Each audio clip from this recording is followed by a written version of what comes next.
Well, hi, and welcome to More to the Story. My name is Jeff Planch, and with me is my cousin, Michelle Ankerberg. And this is a time where we get to sit down with the guests that John normally has on our regular TV programs, but we get to hear from them in a little bit more personal way and hear some of their stories and research that we just can't always fit into our regular broadcasts. And today we have the great privilege of having with us the astrophysicist, Dr. Hugh Ross. Hugh is a genius and somebody I just love listening to, and I think you will too. Hugh got his PhD from the University of Toronto in astronomy, and then he went on to Caltech, where he studied for 5 years postdoctoral research on quasars. Hugh, one of the things that people don't know about you is that you have Asperger's, which is part of the spectrum of autism. Right. So talk a little bit about that, especially when you were younger, your story about that, and just, we'll talk about some things with that, but I also want you to give some hope and encouragement to people, families that have kids that have autism, and what you would say to them as well. Right.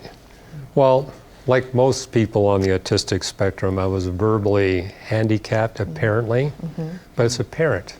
My mother would say, yeah, Hugh only has 3 words, yes, no, and cookie. And you can get pretty far with those 3 words. Cookie's good, yes.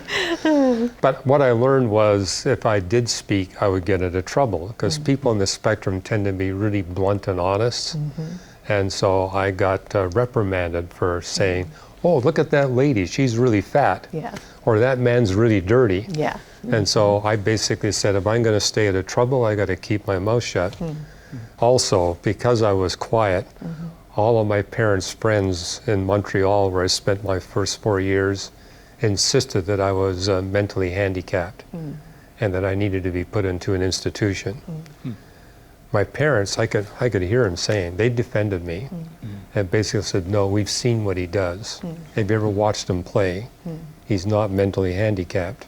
But growing up in Vancouver, I was in school, I wasn't speaking, and also I had dexterity problems. I couldn't make a pencil make numbers and letters. So in grade 1, I was failing in all the subjects. And looks like I was going to have to repeat grade 1. But 6 weeks before the end of the school year, our parents moved from a small rented house into a condemned home that they were going to rebuild. So I had this grade 1 teacher, Lila Campbell, for just 6 weeks. Somehow she saw the frustration on my face and said, stay after school, I want to ask you some questions. And she had about 30 books on her desk, and she asked me questions about those books. She figured out that even though I wasn't speaking, that I was reading. I had read the books, I gave the correct answers. So she said, look, I know you're failing in all your subjects, but I'm going to try to get you into grade 2. So she went to bat for me with the principal, and I got into grade 2. But here I am in grade 2. And at that time in Canada, your seating in the class depended on your academic standing. I was in the last chair. And even though the teacher never made it clear, all the students knew. And so I got teased all the time for being the class dummy. But I said, okay, I'm going to have to talk. No matter how much trouble I get into, I'm going to start talking. And between grade 1 and grade 2, my parents said that I was obsessive. I was spending hours a day practicing how to make a pencil, make numbers and letters. But when I entered grade 2, I could make the pencil do what I needed it to do. And so there'd be a set of tests every few weeks. Every few weeks I'd move up a few chairs. And by the end of grade 2, I was in the first chair. Wow. Yeah. So what I could say to parents who have children on the spectrum, they have a special gift. Help them find that gift. In my case, I kind of found it on my own. I went to the library and I said, oh, I just love physics and astronomy. And what I share with parents who have children that are on the spectrum, expose them to material that's 8 or 9 grade levels above where they are and see what grabs their attention. And typically, give them, say, freshman college texts. And the one thing you can do is kind of put lines around a paragraph that you know they're going to be able to comprehend, and see their eyes go to the more complicated material. That's your clue. And then if that's all they want to study, and that's typical of people on the spectrum, they kind of get locked in to just one subject, then you can encourage that. So, Great advice. and then help them socially adapt. Sure. You know, when I first met my wife, I was at Caltech, now in my late 20s, but she says, "You've done a lot of public speaking. You've been doing it since you were 16, but you always stare at the floor when you speak. Why don't you try looking at the audience?" I thought, well, that's a novel idea. But that's typical of people on the spectrum. They have a hard time making eye contact. Sure. And people think, you know, "Hugh, how can you possibly have Asperger's? Your eye contact's great." I said, "Well, I've been practicing for 6 decades. And so I share with parents, be patient. It's going to take time for your child to be able to engage neurotypical people. Make sure they got time with the neurotypical people." I mean, I think what held me back, I was around a lot with people like myself.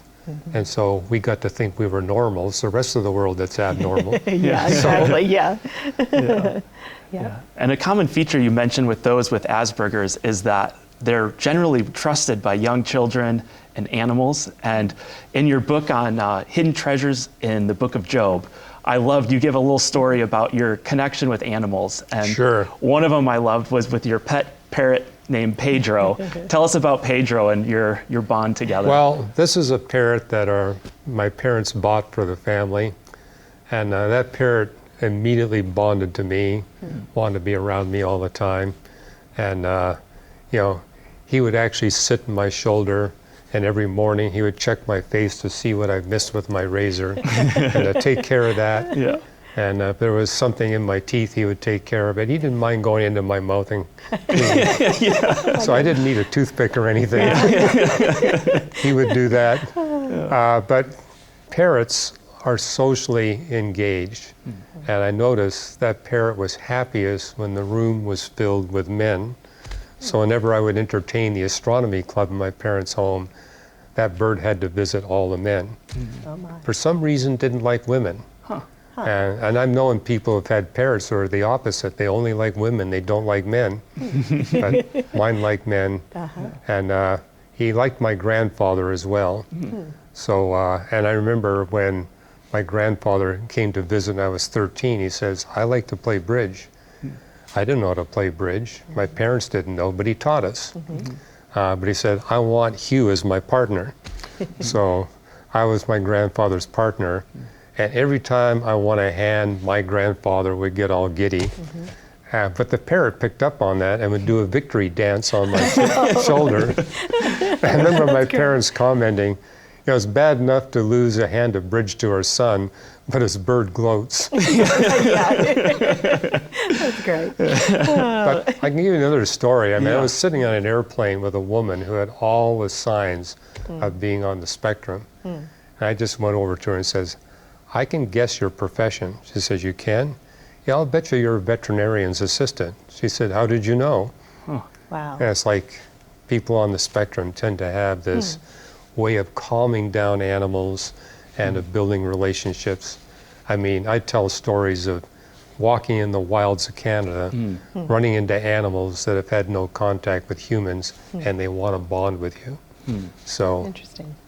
and it's not just with people on the spectrum. God designed these animals, the nephesh animals, to serve and please human beings. And if they haven't been abused by human sin, you can really see that property. So I've taken my wife and sons into places like that and says, "Let me take you to a place where these animals have never been abused by humans, and yet they come right up to you. Wow. They want a relationship with you. Wow. Maybe just explain nephesh, because I'm guessing that most viewers might not know what the Yeah, word that's a nephesh means. Hebrew word that yeah. you see in the biblical creation text, and it means soulish animal. I mean, the word bara, to create brand new what didn't exist before, shows up 3 times in Genesis 1. First for the universe. That's when God creates brand new, the physical creation. The second time you see that word is when God makes the birds and the sea mammals.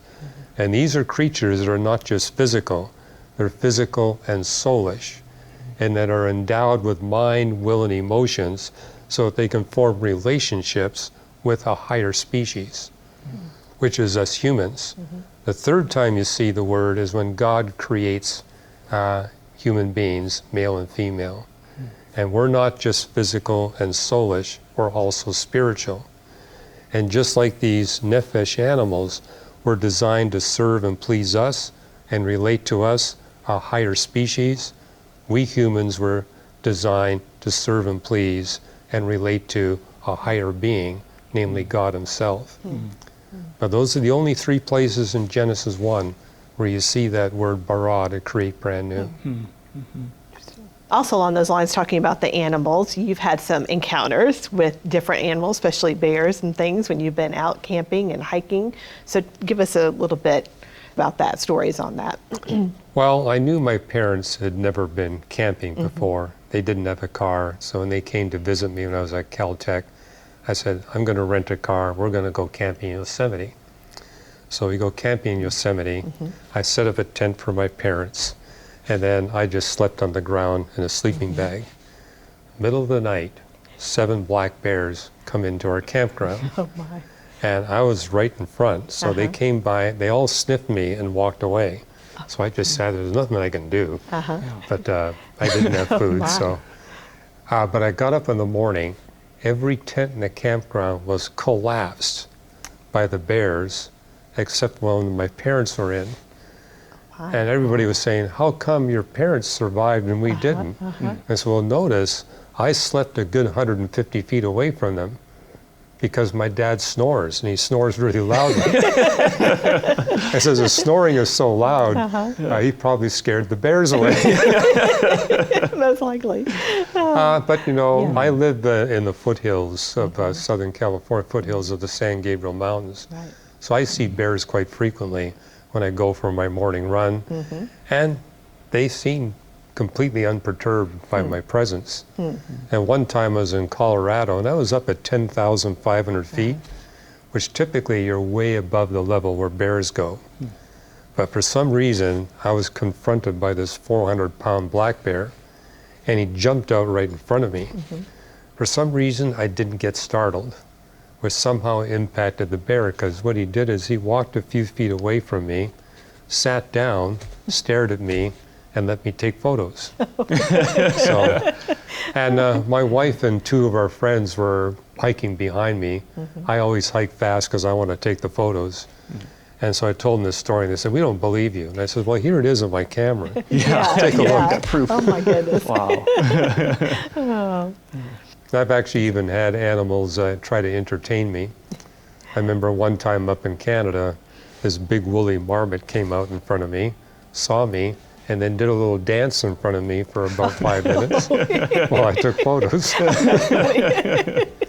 that's always fun. Yeah, So, for sure. Yeah, up close and personal. Thanks for joining us. If you'd like to watch our full programs or learn how you can partner with us in bringing the gospel around the world, just click on the link nearby.